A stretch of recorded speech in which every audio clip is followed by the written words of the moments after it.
أعوذ بالله من الشيطان الرجيم بسم الله الرحمن الرحيم قال الشيخ الإمام المؤلف رحمه الله تعالى وأدام النفع وببركة علومه بالدارين يا رب العالمين ويا مجيب السائلين والذي رأيته في السقب fahum az-zunnatu walladzi adapun orang ra'aitahu yang melihat kamu akan alladzi fis saqbi di dalam lubang fahum maka adapun mereka alladzi yaitu az-zunnatu orang-orang yang berzina. Sebelumnya Nabi dalam mimpinya itu diperlihatkan tentang lubang yang ada apinya. Lah, di dalam lubang itu ada laki-laki dan wanita yang telanjang.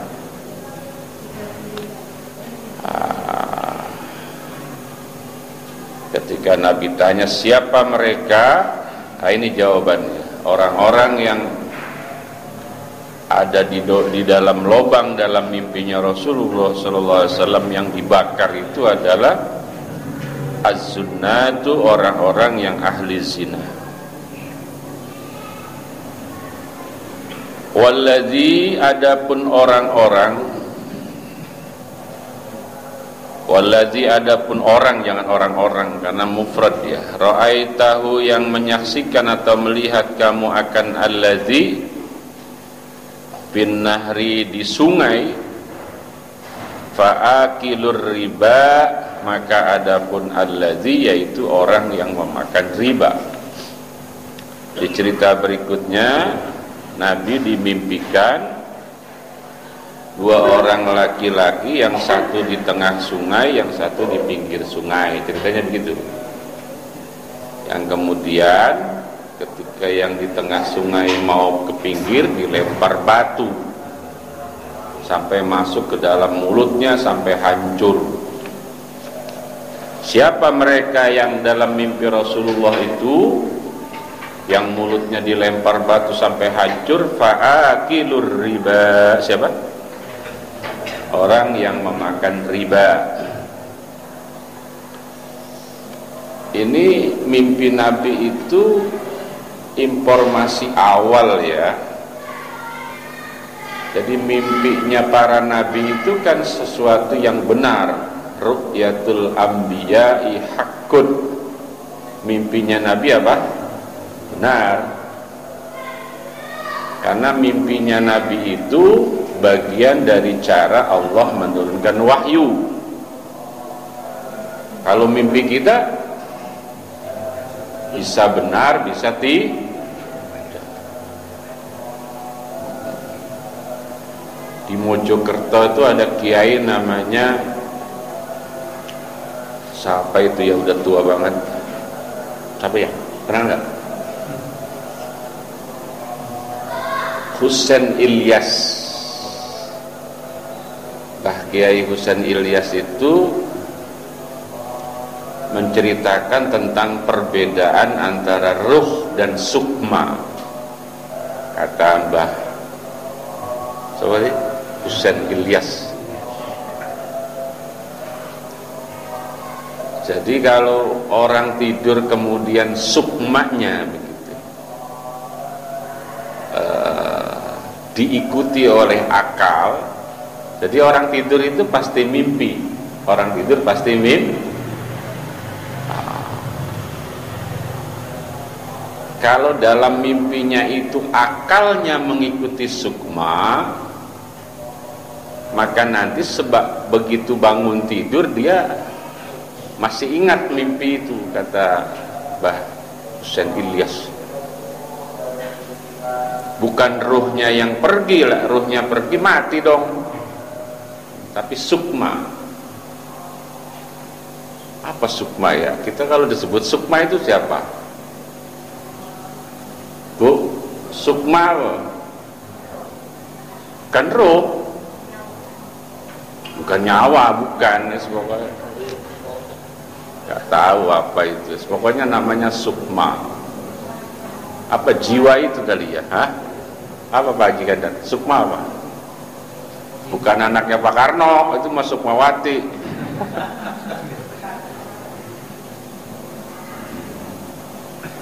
Tinggal nanti kalau kita mimpi, kalau dia mimpinya baik, kita bilang alhamdulillah. Kalau mimpinya buruk, disunahkan bangun tidur nengok kiri ngelepeh. Ingat, ngelepeh itu maksudnya bukan bukan sekedar gitu saja. Apalagi pas bininya sebelah kiri pisan lagi, nggak tersinggung.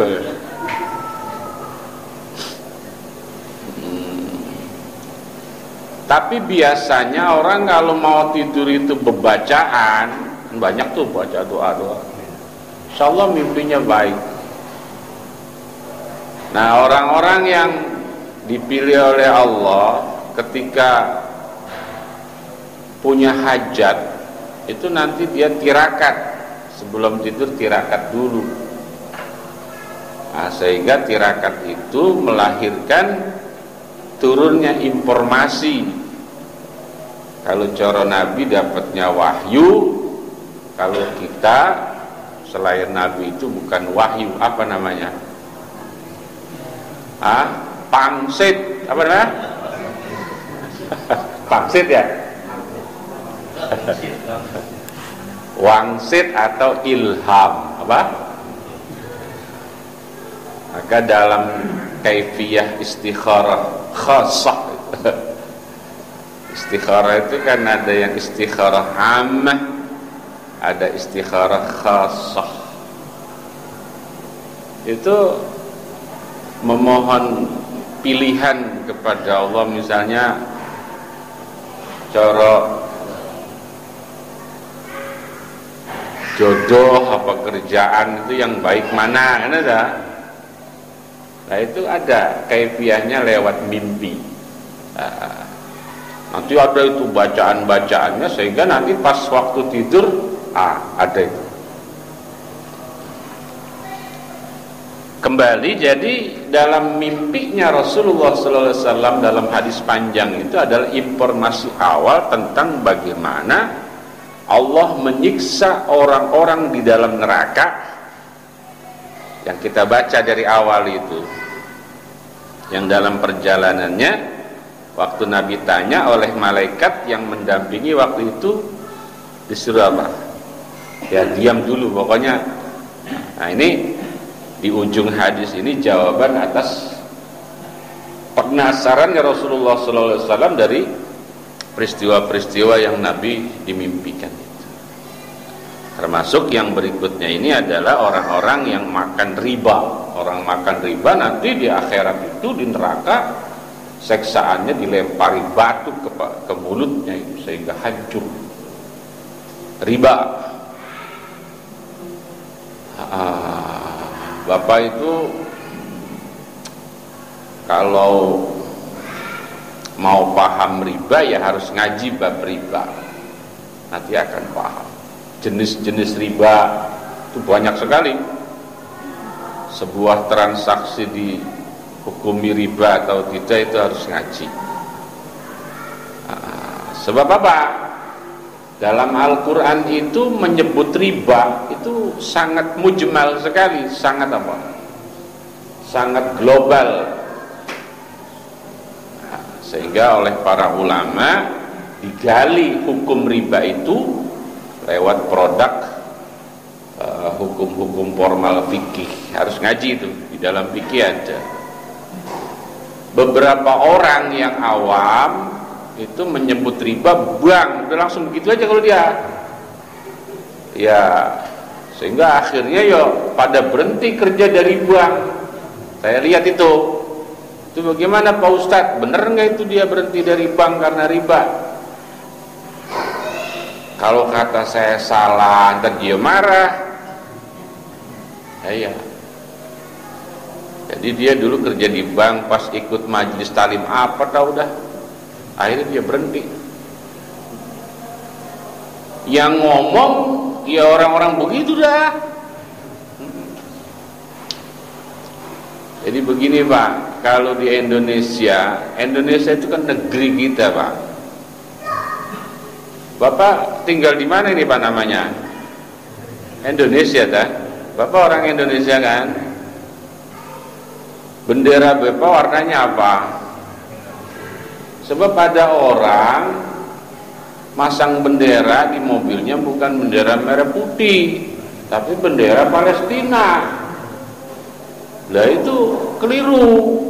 Yang benar itu merah putih bersandingan dengan Palestina. Lah merah putihnya kagak dia pasang. Nah, itu ya keliru. Bapak ini ya kalau tidak pasang bendera berarti berkhianat kepada siapa? Pejuang. Bapak kan nggak ikut perang, tahu-tahu merdeka dulu. Nah, itu perang. Sama mercon aja kita takut, apalagi sok-sokan jihad. Itu lagunya apa itu? Indonesia Raya, bergemuruh di dalam hati. Terus apa lagi? Maaf ini ya, jadi kan orang sekarang itu yuk, Gubernur Bapak ini orang Jakarta siapa namanya sekarang? Heru PJ. Lurah siapa namanya? Orang perempuan tuh siapa? Iya lurah. Pakaian siapa? Amin. Cewek, saya kasih cewek. Presidennya siapa Pak Yamin? Saya tanya. Joko Widodo. Wakilnya siapa? Kiai Ma'ruf Amin. Tapi ada orang presidennya Erdogan. Jadi orang Indonesia presidennya siapa? Erdogan. Lah bagaimana? Jadi yang dia puji-puji itu presiden negara lain, yang dia benci presiden bangsa dewek. Lah pindah aja sana ke Turki. Kalau saya begitu, kalau saya. Kenapa? Saya kenal Erdogan itu siapa. Dia dari partai apa, saya tahu. Ya biasalah orang kita. Besok tanggal 20 Oktober presiden kita namanya siapa Pak Yamin? Prabowo apa Prabowo? Nah itu. Bapak nyoblos apa kagak nyoblos? Presiden Indonesia besok namanya Prabowo. 5 tahun tuh. Berapa? Udah, ikutin aja. Bakal kiamatnya itu kalau presidennya Prabowo. Kacau ini. Udah ikutin aja yang. Jadi jangan ganggu otak kita dengan paham-paham yang gak jelas itu. Jadi kita harus bangga dengan apa? Negara kita sendiri. Sebab kita nyari duitnya di sini, ya dah. Kawinnya di sini. Ntar matinya di mana? Sini. Lalu Bapak rencana kalau mati pengennya pindah ke Turki, lah boleh dah. Ini maaf ini atas nama nasionalisme. Ya. Yang lucu lagi digaji sama pemerintah, tapi dia benci pemerintah. Itu kacau banget menurut saya. Ya ada PNS sono ya di Bojong. Itu dia pegawai negeri sipil. Yang gaji siapa? Pemerintah, tapi dia benci pemerintah. Kan kacau banget itu.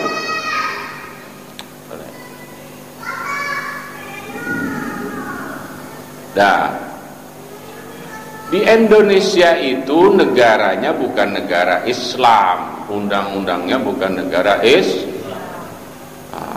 jadi pendahulu kita ini, pendiri bangsa itu sepakat bukan negara tapi negara Pancasila. Berarti apa? Pancasila itu artinya kita sebagai orang Islam dipersilahkan mengamalkan ajaran Islamnya, gitu kan? Bapak udah pakai belum ajaran Islam? Dipakai. Sholat, puasa, zakat, haji, itu. Jangan makan riba dan seterusnya, banyak ya. Jangan mabok, itu ajaran Islam. Yang orang Katolik, Protestan pakai ajaran Katolik, yang Hindu, Buddha, seterusnya. Nah, itulah Pancasila. Dari dulu Pancasila itu akur. Kalau ada orang yang iseng-iseng bikin rusuh, berarti orang itu bermasalah. Orang luar negeri aja belajar demokrasi sekarang di Indonesia. Padahal demokrasi katanya produk Eropa, tapi sekarang belajarnya kemana? Indonesia. Nah, tapi ketika bicara produk, misalnya makanan, produk perbankan, semua produk itu melalui laboratorium. Nah, di Majelis Ulama ini yang ngomong anggota MUI loh Pak. Saya ini jelek-jelek begini anggota MUI, Komisi Fatwa. Ya, yang gak jelek-jelek amat. Saya itu pengurus MUI di Komisi Fatwa. Tugas saya memfatwakan apa yang sudah diundang-undangkan oleh Majelis Ulama. Di MUI pusat itu ada namanya laboratorium fikih. Apa namanya? Di sekolah nggak ada laboratorium fikih, adanya laboratorium kimia, fisika. Ada nggak laboratorium fikih? Nggak ada. Sebuah benda dinyatakan halal, itu hasil apa? Lab fikihnya MUI.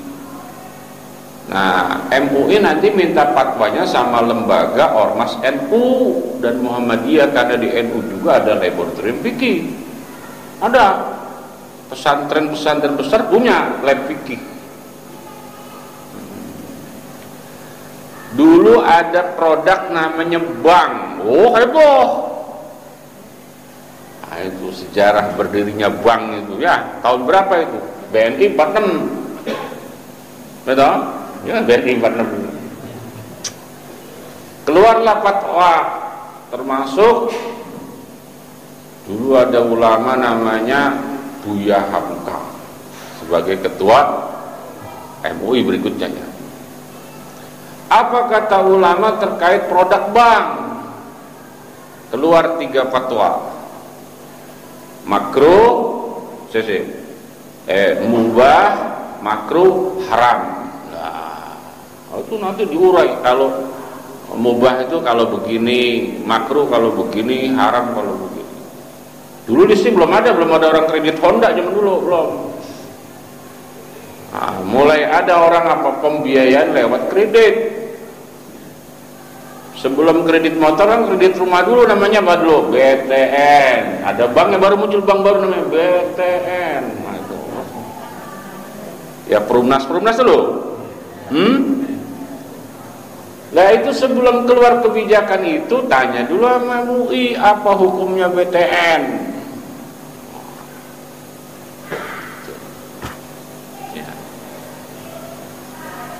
Jadi pemerintah tidak sembarangan melegalkan produk-produk yang kita sebut sebagai produk perbankan itu tanpa ada fatwanya para ulama, termasuk leasing, termasuk asuransi. Karena di zaman Nabi nggak ada banknya, adanya Baitul Mal wa Tamwil, ada tapi bukan bank. Mau nyari ayatnya bejat kita kagak bakal ketemu itu produk-produk bank itu. Gak ada. Hadis juga ya kadang-kadang ya hanya beberapa poin saja. Hadis itulah para ulama membuat kebijakan. Maka lahirlah 3 hukum. Nah, tapi kalau yang di dalam mimpinya Rasul ini adalah pemakan riba, memang yang jelas-jelas riba. Jangan bicara riba kalau belum ngaji bab riba. Tidak boleh. Nanti apa? Keblejok. Yang kesian kadang udah berhenti. Ya, kadang udah berhenti baru tahu hukum. Dah. Mau balik lagi nggak dapat. Pesangonnya juga nggak diterima, ditolak nggak mau. Siapa itu kerjanya itu begitu? Ustadz yang mentah, ustadz mentah. Pokoknya kalau dia bang haram semua. Untung agak gulung tikar tuh bang gara-gara fatwa dia. Tanya ada bu, Ustadz main bang nggak? Ya main lah. Kalau nggak main bang bayar tolnya gimana saya? Macam-macam sekarang nggak bisa. Aki-aki di Tasik di dalam itu ada gaya banget tuh pakai ngeluarin apa M-banking aki-aki. Begitu sekarang. Jadi kalau bahasa apa akilur riba ini memang yang benar-benar dia memakan riba. Baik. Cerita berikutnya bagaimana? Wasyaikhu, adapun orang tua fi aslis syajarati, yang ada di mana? Di bawah pohon alias di akar pohon, yaitu Ibrahimu Nabi Jadi Nabi itu habis dari meninjau neraka, jadi itu sebelumnya itu neraka semua. Kemudian Nabi dibawa ke dalam surga dalam mimpinya, termasuk mengunjungi tempat yang di situ ada pohon. Nah, siapa laki-laki yang ada di bawah pohon itu? Itu Nabi Ibrahim alaihis. Dalam cerita itu kan ada anak-anak kecil.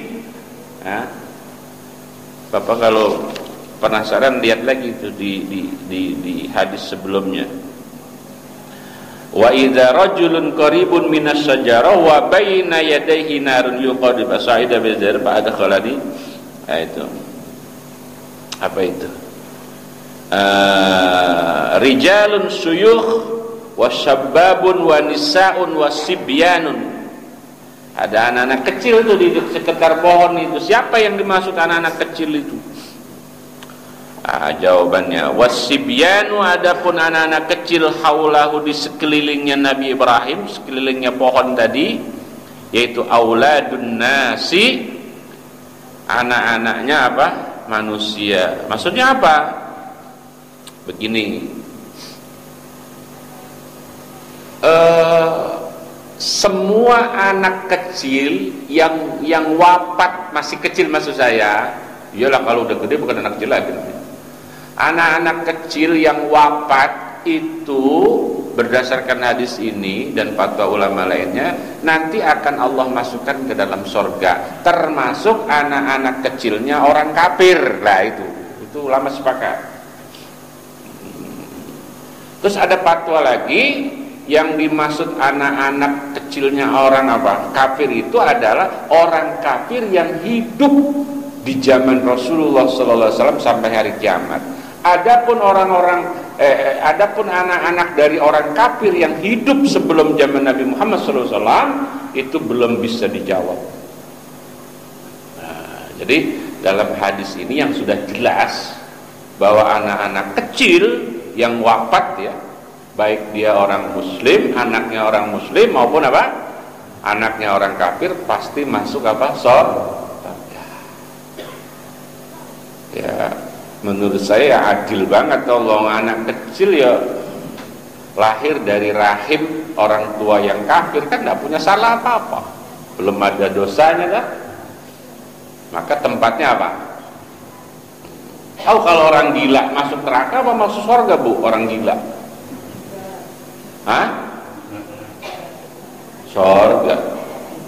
Surga mabuk kalau dari kecilnya udah gila. Ini dia gila pas umur 50 tahun, Bu. Bagaimana itu? Neraka dulu. Sian banget ya orang gila masuk. Jadi untuk orang gila itu tafsir, apa tafsir? Ada ketentuan. Kalau gilanya dari kecil pasti langsung surga. Tapi kalau gilanya tidak dari kecil, misalnya gilanya umur 50, nah, maka sebelum gilanya diproses dulu. Ada dosanya nggak sebelum 50 tahun? Nah, itu diproses. Kalau diampuni dosanya ya surga. Seperti itu. Paham ya? Lanjut, walladzi adapun orang yuqidu yang menghidupkan siapa alladzi annara akan api neraka, bahwa maka adapun alladzi yaitu malikun malaikat, khazinun nari yang menjaga api neraka. Kan ada dihidupin api tuh. Itu malaikat Malik, penjaga neraka siapa ya? Penjaga surga Ridwan. Nah, dari mimpinya Rasul kan Nabi dibawa ke satu dar, kemudian ke dar berikutnya ada berapa dar itu? Berapa tingkat? Nah, wadar wadapun tempat al-ula yang pertama, allati dakhalta yang masuk kamu Muhammad, yaitu al-jannatu surga. Surganya siapa? Daru ammatil mu'minina, tempat surganya orang-orang awam dari kalangan orang mukmin, atau umum, jangan awam. Jadi kita nih nanti insya Allah kan masuk surga nih, kita bakalan nih ya, masuk nggak kita? Ya masuk lah, masa nggak masuk? Emang nggak mau? Nah, kita masuk. Lah kita nanti masuknya itu kaplingnya itu kapling Daru Amatil Mukminin. Nama surganya apa? Daru Amatil, surga umumnya orang mukmin. Ya kelasnya itu lantai bawah. Itu. Jadi kita nggak sekapling sama Nabi. Wah, ada penceramah mudah-mudahan kita nanti satu kapling di surganya Rasulullah. Ya kebangetan tinggi itu. Dan Nabi di mana, kita di mana? Nggak mungkin satu kapling, saya yakin. Kalau saya emang nggak main kapling-kaplingan Bu, asal masuk udah alhamdulillah betul sih. Hah? Kagak pakai mampir lagi dah. Lu mau mampir, bentaran. Sejam doang dah. Yang penting masuk. Kalau perlu masuknya kagak ditanya-tanya lagi. Nggak pakai ditimbang lagi, nggak pakai ditanya lagi, langsung apa? Masuk. Dari Pondok Ranggon langsung kemana? Surga, mau nggak begitu?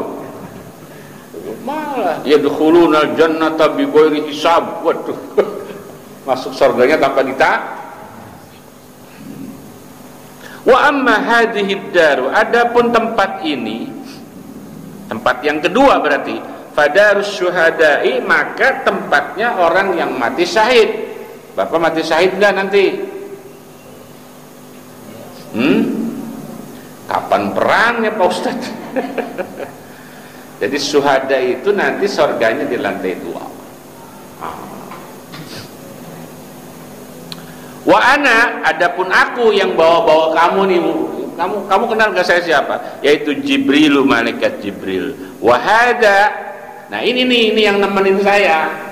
Ini Mikailu, malaikat Mikail. Farfa Muhammad, angkatlah kamu raksaka. Jadi kira-kira ya dibangunin Nabi Muhammad SAW dari tidurnya. Ayo bangun. Selesai sudah mimpinya, tidurnya. Farfa, maka angkatlah kamu Muhammad raksaka, akan kepala kamu. Farofa'tu, digugah sama malaikat. Farofa'tu, kemudian mengangkat aku raksi, akan kepalaku. Faizan, izan ini ya termasuk isim isyarah juga. Faizan, maka ketika itu ay rafa'tu ra'si fauqi, yaitu di atasku, mislus sahabi, adapun seumpama apa? Sahab. Begitu saya bangun, ada seperti awan. Qala, berkata siapa? Rajulani itu ya Jibril sama siapa? Mikail tadi itu. Zalika manziluk Muhammad, yang kamu lihat hitam itu seperti awan itu, itulah tempat kamu. Jadi Nabi kita Muhammad SAW walaupun masih di dunia, tapi dia bisa melihat surga paling tinggi. Itu hebatnya Nabi kita.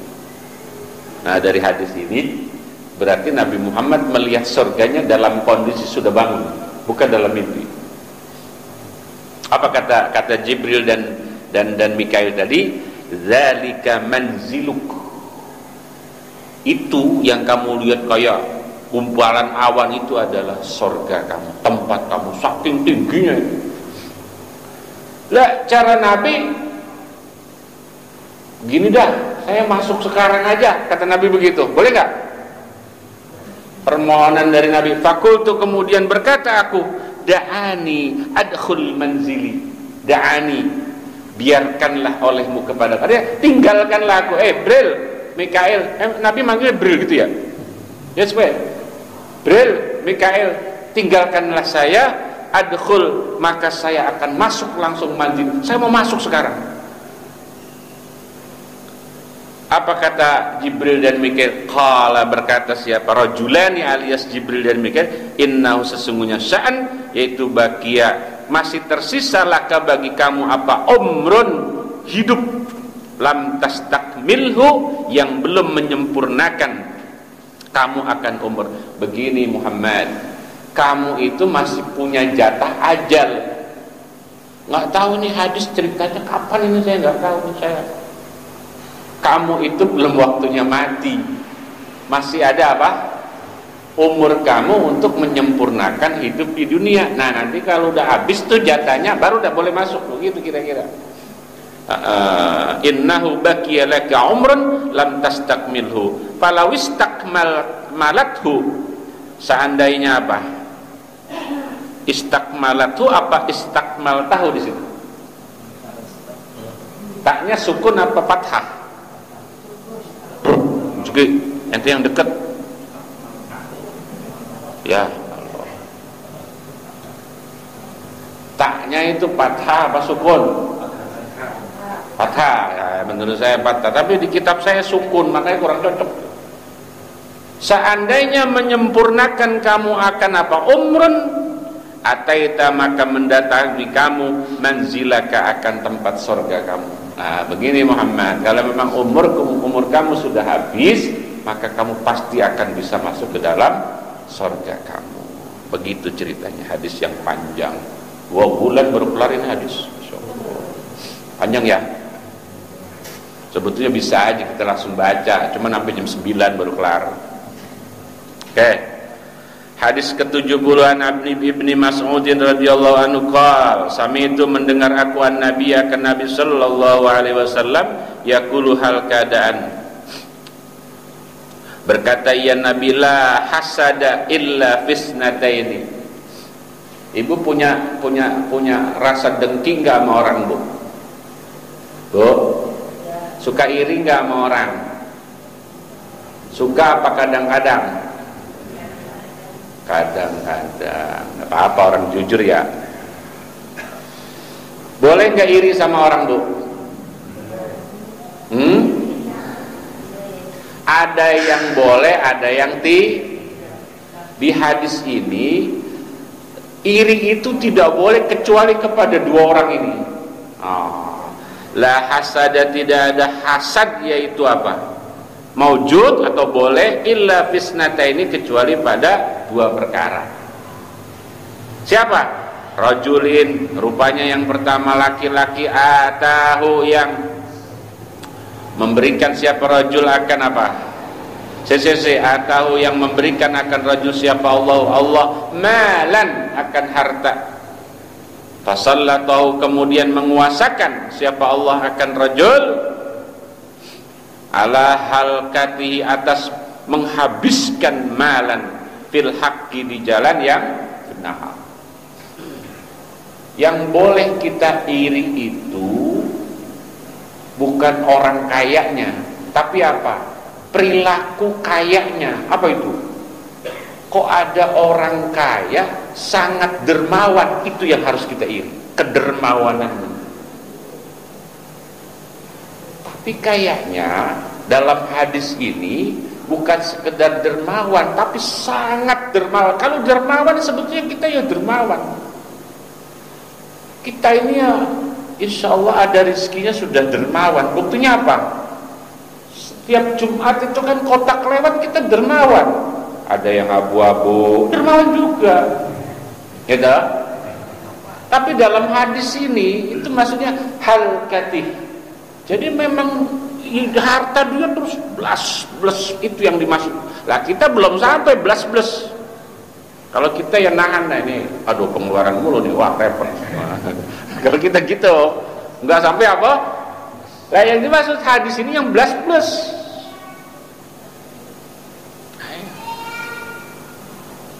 Ya Allah, itu yang boleh kita iri.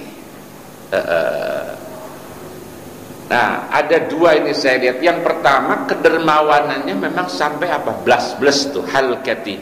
Yang kedua, fil haqqi. Jadi harta yang dia dermakan itu memang di jalan yang benar, bukan wah gile banget Pak Haji mensponsori apa lomba judi. Itu beda kalau itu menjadi sponsornya bocah mabok. Enggak itu udah masuk. Jadi memang apa kedermawanannya itu apa kayak ya hartanya untuk sesuatu yang benar, bukan yang muharramat, yang dilarang. Kita sebetulnya ngomongin ini malu ya Pak, jujur kita malu sama Allah. Karena ya Bapak ngaku atau tidak ngaku ya, tapi ya faktanya begitu. Kita sering menghabiskan uang ratusan ribu jutaan gitu. Ya untuk kesenangan kita dan keluarga kita sering kali itu. Sekarang kalau Bapak misalnya jalan-jalan ke puncak, itu untuk apa juga? Kesenangan kita dan keluarga gitu kan? Cukup gak 500 ribu berlima? Gak nginep loh, ini cuma makan jagung bakar doang. Cukup gak? Ya gak cukup. Pada saat yang bersamaan, berani gak uang 500 ribu itu dimasukin ke celengan? Gak berani. Kalau ada 5 lembar warna merah, berani nggak satu kita masukin ke celengan itu? Berat Pak, kita tukar dulu.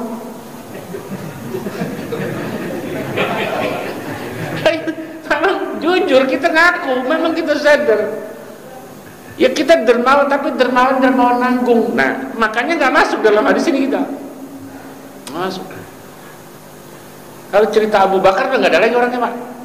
Cerita sahabat apa udah nggak ada lagi. Kayaknya Allah nyiptain orang seperti apa cuma sekali doang nih. Habis hartanya Pak untuk perjuangan Nabi. Kalau kita harta kita habis buat perjuangan sama. Benar.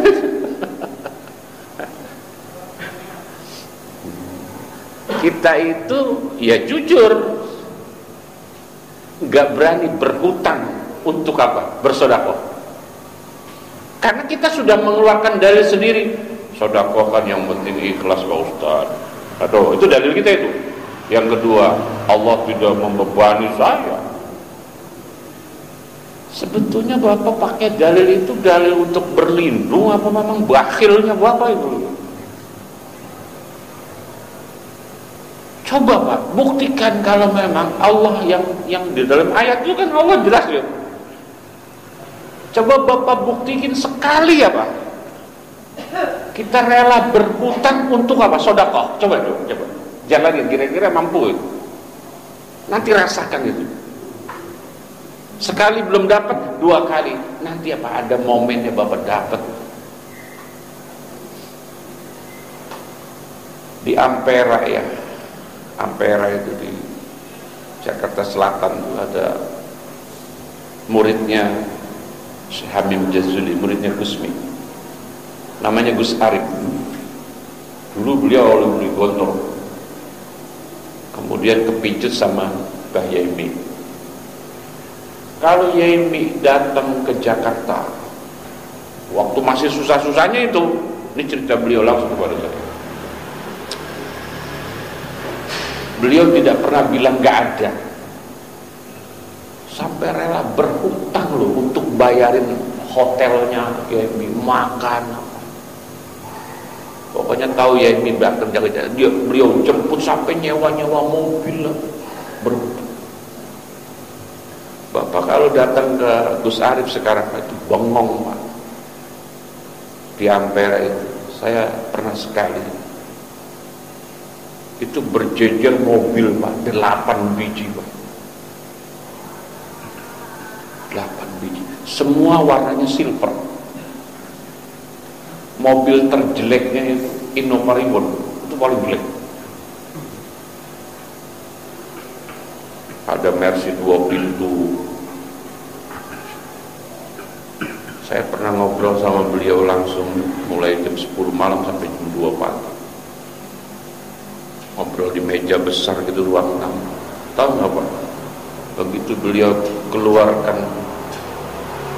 buka laci dari, ada uang berapa gepok. Kamu harus berani nggak berutang untuk sedekah?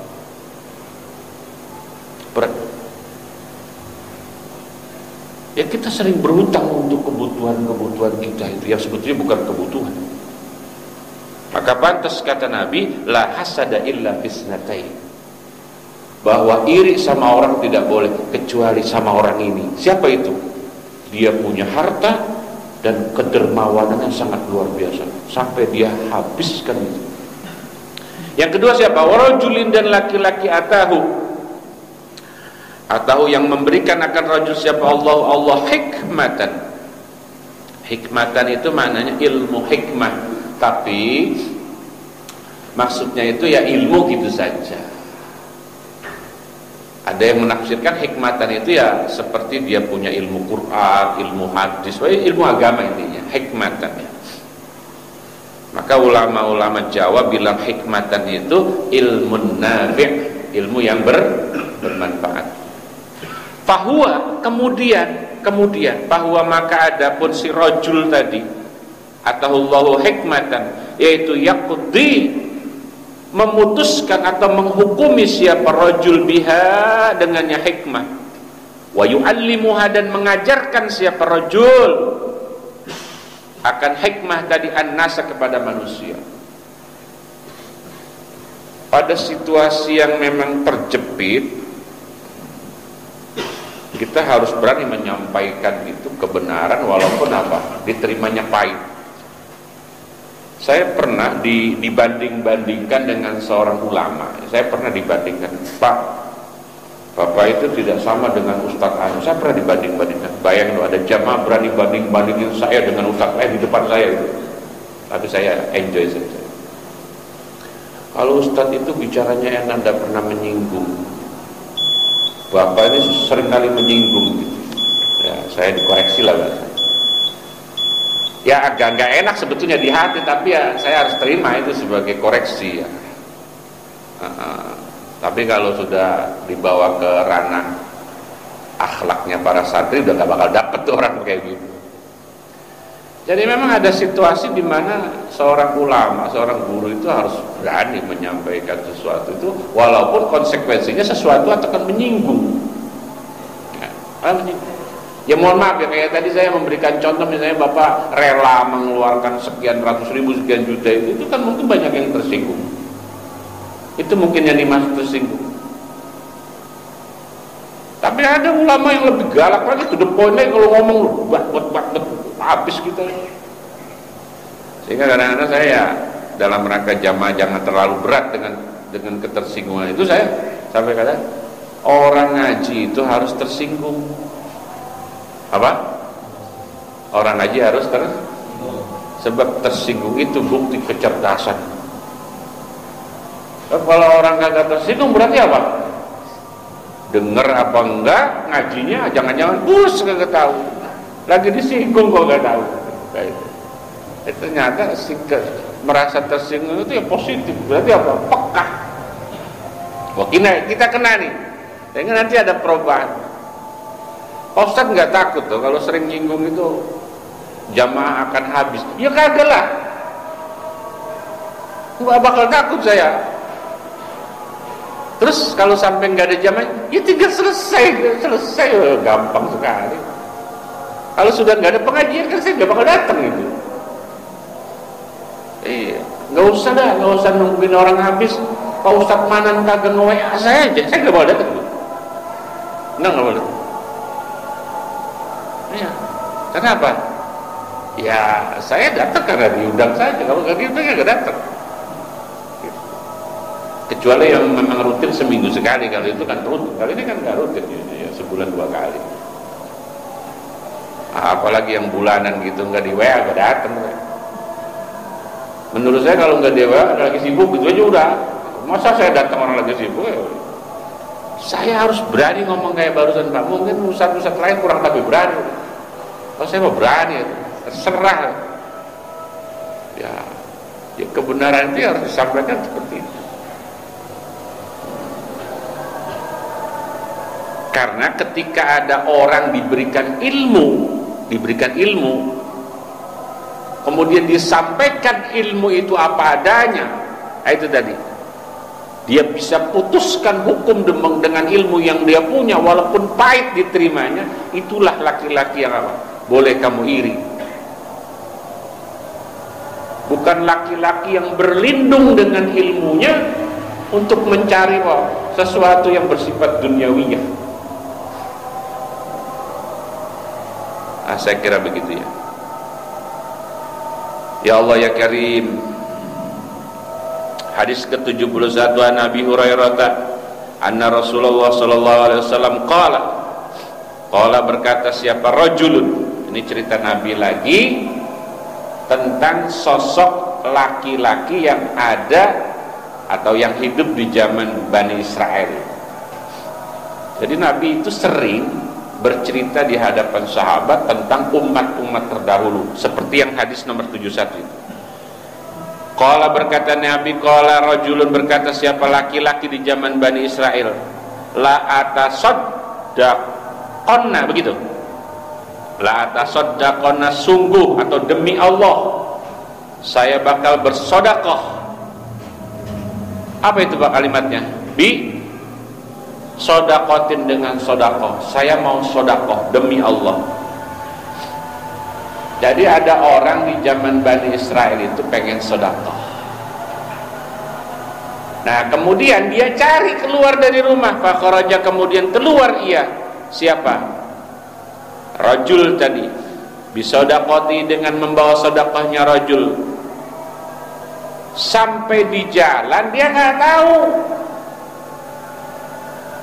bahwa doa kemudian meletakkan siapa rajul akan sodakoh tadi. Fiya disarikin, di tangan apa? Pencuri. Jadi si rajul ini nggak tahu kalau laki-laki yang di jalan itu adalah pencuri. Pokoknya langsung dikasih aja itu, karena niatnya mau apa? Wah itu ada orang, dia nggak tahu kalau dia apa? Pencuri. Kasih, disodakohkan. Lah fa'asbahu, maka di pagi hari siapa Bani Israel, yaitu yatahaddasuna, bercerita mereka Bani Israel. Tusuddaqa disedekahkan apa ala sarikin, atas pencuri. Pagi nih ya, karena sodakohnya malam. Kamu tahu nggak, semalam ada orang bagi-bagi duit.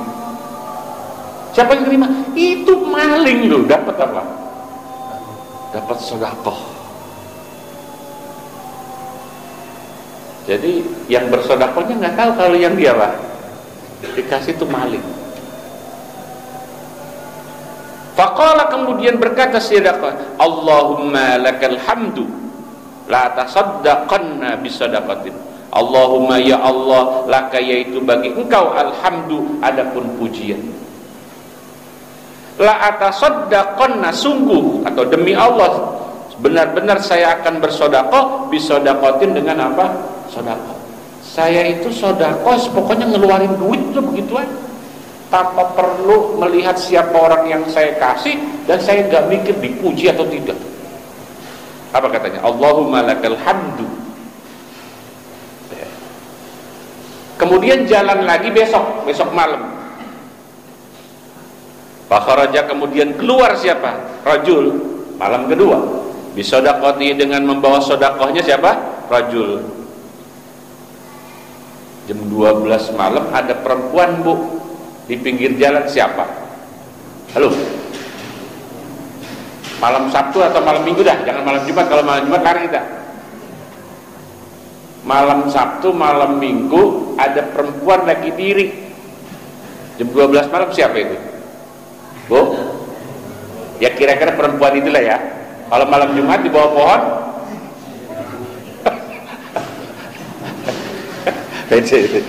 Lah, malam berikutnya si rojul tadi sodako ketemu orang perempuan. Yang ternyata perempuan itu PSK. Ya namanya dari rumah pengen sodako dikasih aja itu.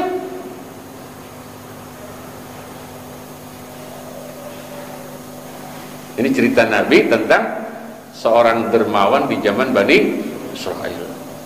Fawadoa kemudian meletakkan siapa rajul akan sedekah mana diberikan via di zaniatin di tangan wanita penzina. Kasih. Faasbahu kemudian berpagi-pagi siapa Bani Israel yaitu ya tahaddasuna bercerita saling ngobrol mereka Bani Israel tusud dikok disedekahkan al-lailata pada malam itu apa ala zaniatin atas wanita penzina. Ini lebih gila lagi. Kenapa? Kemarin yang nyolong dikasih sodako dibagi, ya semalam itu yang dibagi duit siapa? Tukang zina. Ramai itu sekampung itu. Faqala kemudian berkata siapa rajul Allahumma ya Allah laka yaitu bagi engkau alhamdulillah. Saya ini orang biasa, gak ada hebat-hebatnya, gak butuh pujian. Lakal hamd. Biasanya orang kalau sedekah apa? Ya senang dipuji. Alhamdulillah.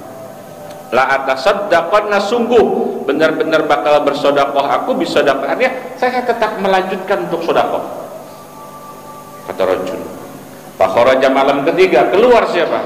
Rajul bisodakoti dengan membawa sodakahnya rajul. Fawado'aha ketemu lagi orang laki-laki yang dia nggak tahu ternyata orang kaya.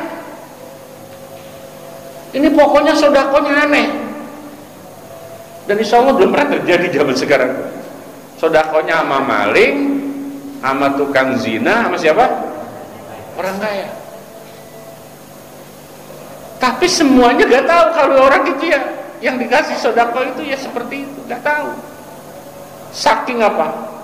Gak pedulinya, pokoknya kasih. Karena dia memang sudah berencana mau sodako. Lah, fakharaja bisodakoti fawado'aha fi yadi ghaniyin di tangan orang kaya. Fasbau rame lagi tuh di kampung. Fasbau maka berpagi-pagi siapa Bani Israel, yaitu ya tahaddasuna bercerita mereka Bani Israel. Tusuddiqo disodakohkan apa ala ghaniyin atas orang kaya.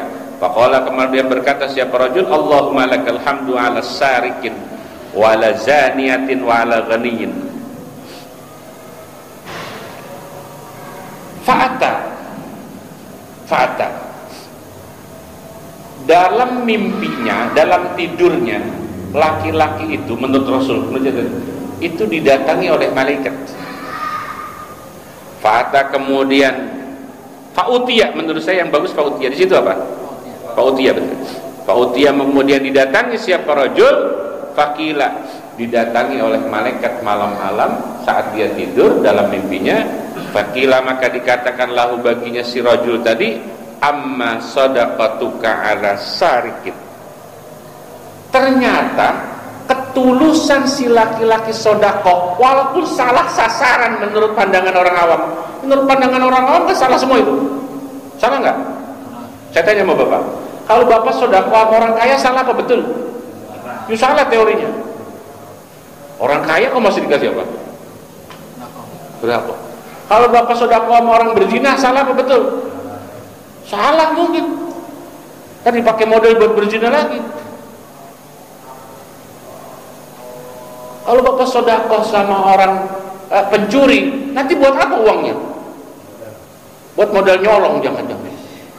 Kan begitu asumsi kita. Tapi si rajul tadi gak peduli, pokoknya apa? Ini Ini hadisnya sangat inspirasi.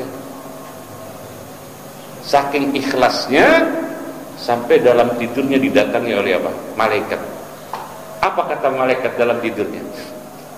Amma shadaqatuka, adapun sedekah kamu ala sarikin, atas pencuri tadi, fala'allahu, mudah-mudahan siapa sarik, yaitu ayasta'iffa menjadi apa? Mawas diri siapa sarik an sarikoti, dari mencurinya. Mudah-mudahan sebab kamu beri sedekah dia berhenti mencurinya. Karena orang maling ya, pelaku kriminal itu kalau dia punya duit mungkin nggak nyolong, betul? Pengemis itu lazimnya kalau dia nggak susah nggak mungkin ngemis. Itu informasi dari. Tapi kalau sekarang susah banget, kalau pengemisnya sudah terorganisir, repot juga gitu. Jadi pelaku kriminal sampai kotak amal dicolong itu, kalau nggak kepepet itu nggak mungkin.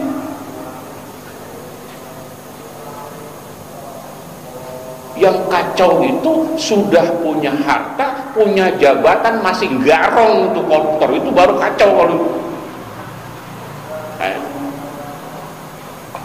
mudah-mudahan kata malaikat, sedekah kamu akan memberhentikan nyolongnya dia. Terus bagaimana dengan penzina? Wa ala zaniyatin wa ala ghaniyin fa'ata faqila. Apa itu?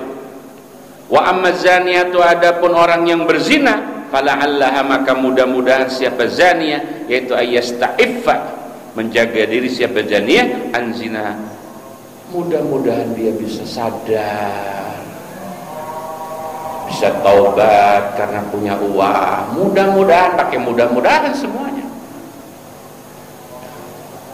Bagaimana sama orang kaya?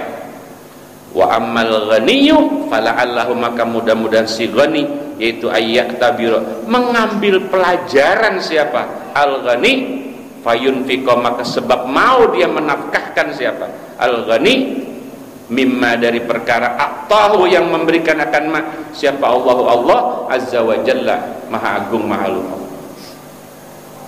Makanya kalau ada orang kaya yang pelit, Pak, Bapak bawain zakat saja dia, awas, kesinggung nggak saya ngomong gitu, ntar singgung lagi nih. Oh, Ustaz kayak ngomongnya nyinggung mulu.